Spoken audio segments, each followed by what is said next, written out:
À présent, on va parler du droit à la portabilité, qui est un droit qui a été consacré par le RGPD, qui figure à l'article 20 du règlement. Le droit à la portabilité permet à une personne d'obtenir de la part du responsable de traitement les données à caractère personnel qui la concernent. Elle aura le droit de les obtenir dans un format ouvert et lisible par machine.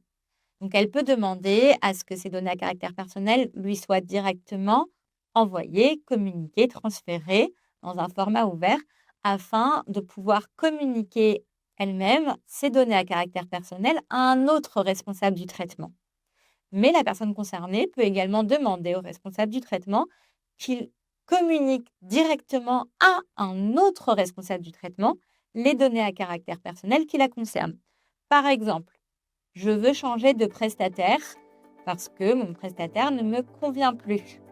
Dans ce cas-là, je vais demander au prestataire A qui ne me convient plus de communiquer, de transmettre mes données à caractère personnel au prestataire B dans un format ouvert et lisible par machine. Le cas du droit à la portabilité fonctionne lorsque le traitement est fondé sur le consentement de la personne concernée et lorsque le traitement est effectué à l'aide de procédés automatisés.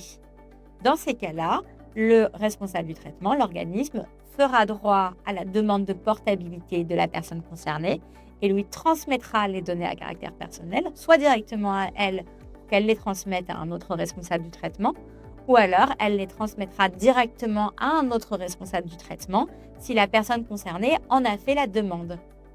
Le droit à la portabilité ne fait pas obstacle aux autres droits, notamment au droit à l'effacement consacré à l'article 17 dont on a parlé juste avant. Également, le droit à la portabilité ne doit pas faire obstacle aux droits des tiers et à l'exercice des libertés et des droits de l'organisme, c'est-à-dire du responsable du traitement.